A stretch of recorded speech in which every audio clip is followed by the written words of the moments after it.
এই সনাতনী ছেলেরা? একমাত্র পৃথিবীর মধ্যে সনাতন ধর্মের শ্রীমদ্ ভগবত গীতায় নির্দেশ দিয়েছে, তুমি যদি গীতা তত্ত্ব উপলব্ধি করো, তুমি কে এটা তুমি জানতে পারবে। তোমাকে তুমি জানতে পারবে, তোমাকে তুমি বুঝতে পারবে, তোমাকে তুমি দেখতে পারবে। পৃথিবীর বুকে এমন কোন গ্রন্থে সিদ্ধান্তবাদ দিতে পারেনি, একমাত্র সনাতন ধর্মের শ্রীমদ্ ভগবত গীতায় বলেছে।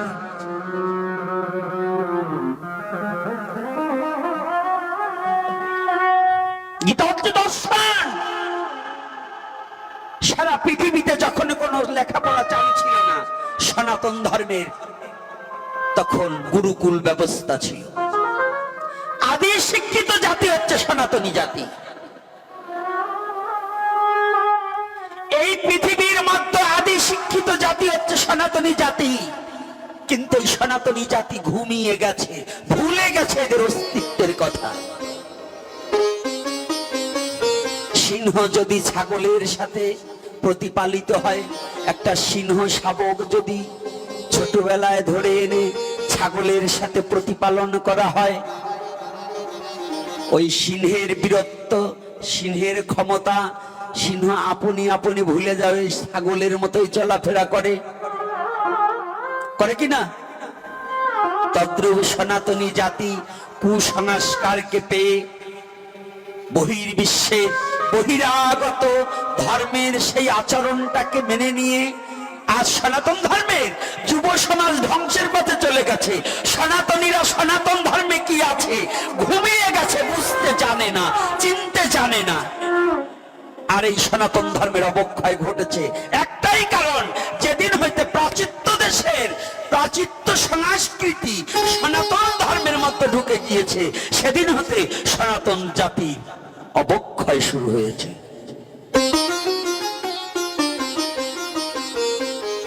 যেদিন থেকে সনাতনী জাতি নিজের স্বধর্মের গ্রন্থের প্রতি শ্রদ্ধা ভুলে গেছে, দর্শন ভুলে গেছে।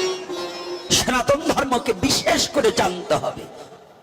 সনাতন ধর্মে পৃথিবীর কোন জায়গায় যখন দর্শন ছিল না, আজকে অনেক শিক্ষিত ভদ্রলোক আছেন, মা ও বাবারা আছেন, আমি চ্যালেঞ্জ করে বলতে পারি পৃথিবীতে কোথাও কোনো যখন লেখাপড়া ছিল না, সনাতন ধর্মে 6টা দর্শন ছিল।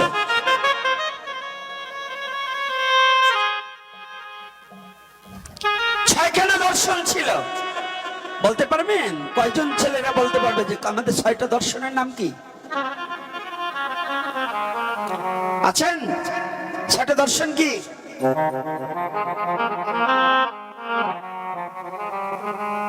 আদ্য মধ্য কাব্য ন্যায় সাংখ্য পাতঞ্জল। তাহলে এই 6টা দর্শন কাদের? এই 6টা দর্শন কাদের? সনাতন ধর্মের। তাহলে জীবনে কি একটিবার ভেবে দেখেছো যে তোমাকে সনাতন কি শিক্ষা দিয়েছে, কি দিয়েছে? সনাতন ধর্ম তোমাকে যা দিতে পেরেছে পৃথিবীর এমন কেউ তোমাকে দিতে পেরেছে? সনাতন ধর্ম তোমাকে যা জানিয়েছে পৃথিবীর কে তোমাকে জানিয়েছে? সনাতন ধর্ম তোমাকে যা দান করেছে পৃথিবীর কেউ তোমাকে এত বড় দাতা হয়ে দান করার মতো যোগ্যতা নেই। আর তুমি সেই সনাতন ধর্মে জন্মগ্রহণ করে সেই সনাতন ধর্মে জন্মগ্রহণ করে ঘুমিয়ে আছো, ভুলে গেছো নিজের পিতার পরিচয়, ভুলে গেছো অস্তিত্বের কথা।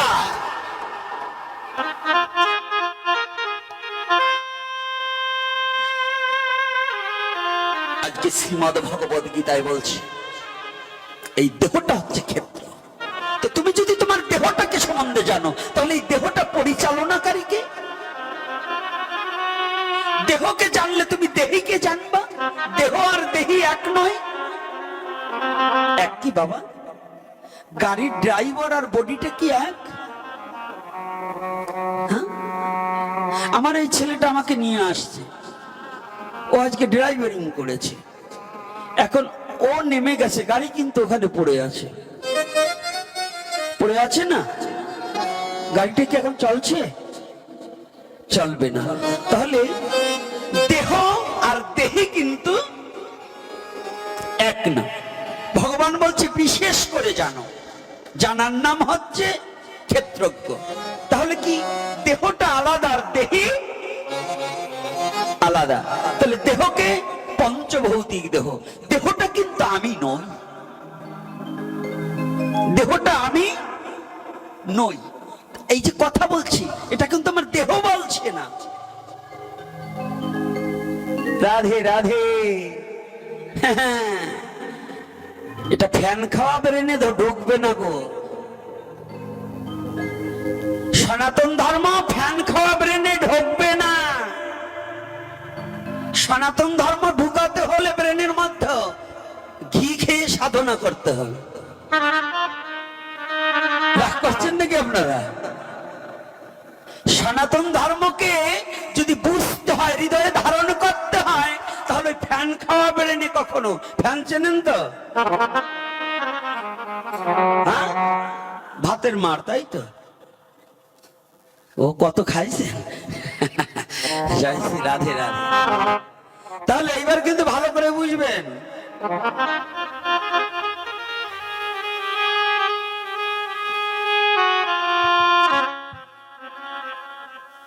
একটু দেখে নি তারপরে।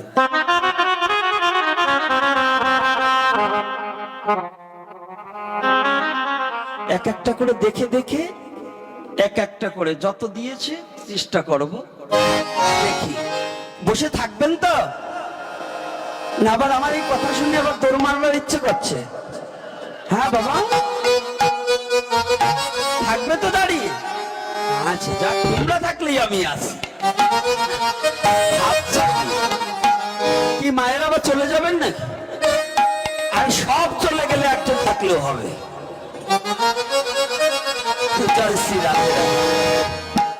আজ না হোক কাল যেতেই তো হবে, যেতে হবে না? হ্যাঁ, হয়তো দুদিন পরে মরবো, এখন মরলে কি ক্ষতি? দুই দিন কালে রং তামাশা, বুঝলাম না তার এক রতি।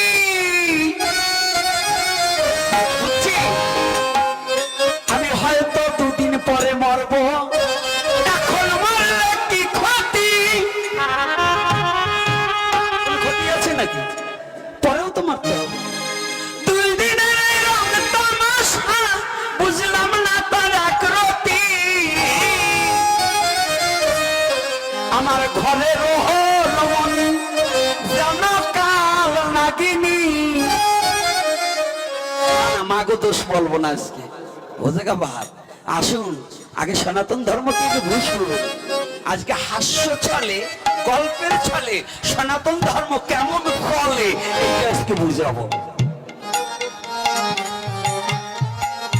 কি জানার ইচ্ছা আছে?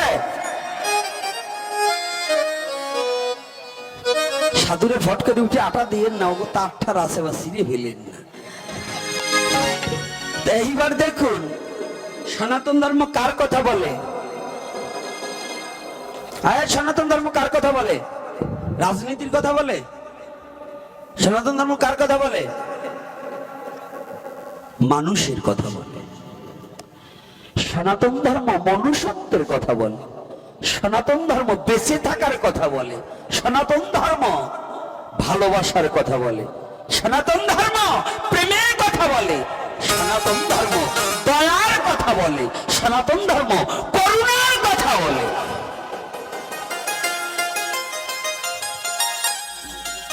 পৃথিবীর মধ্যে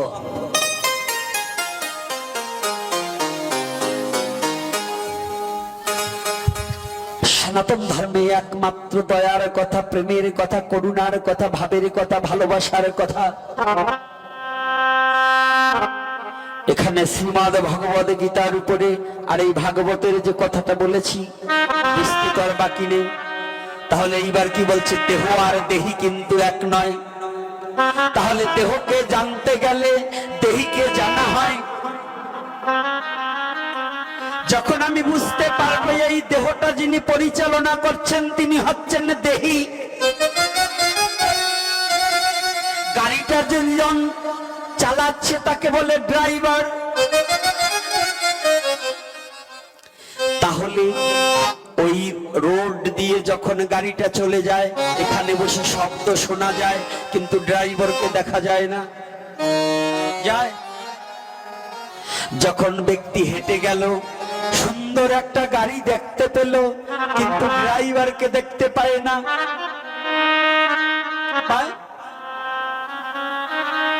এইবার কি করে? যদি কোনো জন এখান থেকে যশোর যেতে হবে, কিংবা এই রোডে কোনো গাড়ি চলে, গাড়িতে 3 জন ডিউটি করে। কয়জন কয়জন ডিউটি করে? একজন ড্রাইভার, একজন কন্ট্রাক্টর, আর একজন এই বিশ্ব জগতে সাধুগুরু বৈষ্ণব যারা এই মানব গাড়ির হেল্পার হলেন, তারা কেন? সাধুগুরু বৈষ্ণব যারা ডেকে ডেকে হরি নাম বিতরণ করে, তারা সাধু কখনো নিজের তরে নয়, সাধু কখনো ব্যক্তি কেন্দ্রিক হতে পারে না।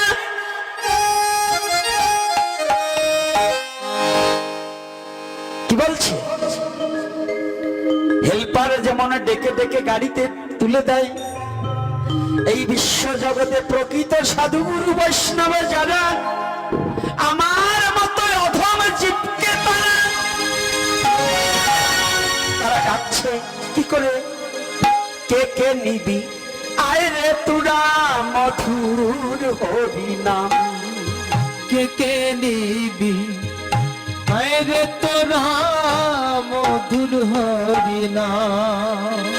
ওর নামে সব দুঃখ তোর যাবে দূরে, ও নামে সব দুঃখ তোর যাবে দূরে, পূর্বে তোদের মনস্কাম মধুর হরিনাম। কে কে নিবি আয় রে তোরা মধুর কৃষ্ণ নাম। কে কে নিবি আয় রে তোরা মধুর হরিনাম। ও নামে সব দুঃখ তাও যাবে দূরে, সব দুঃখ তোর যাবে দূরে, ও সব দুঃখ যাবে দূরে, পূর্বে তোদের মনস্কাম। কে কে দিবি আয় রে তোরা মধুর হরিনাম। কে কে নিবি আয় রে তোরা মধুর হরিনাম। এমনি করে এই বিশ্ব চলাচলে সাধুর বৈষ্ণব হয় যেজন, প্রতিদিন পামর জীবকে তারা উচ্চ হাত তুলিয়া ডাকে সর্বক্ষণ।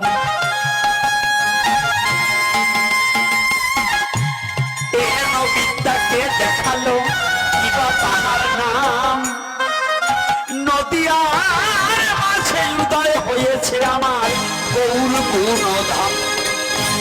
কে কে নিবি আয় রে তোরা মধুর হরিনাম। বোঝা যাচ্ছে? এই হাত তোলাকে শিখিয়েছে গৌর হরি। এই কলিহত জীবের গৌর বিনের সেদিন কোনো বান্ধব ছিল না, ছিল? আমার গৌর সাধুগুরু বৈষ্ণবের মধ্য দিয়ে তার এই ভাবকে প্রকাশ করবার নিমিত্তে এই দায়িত্বটা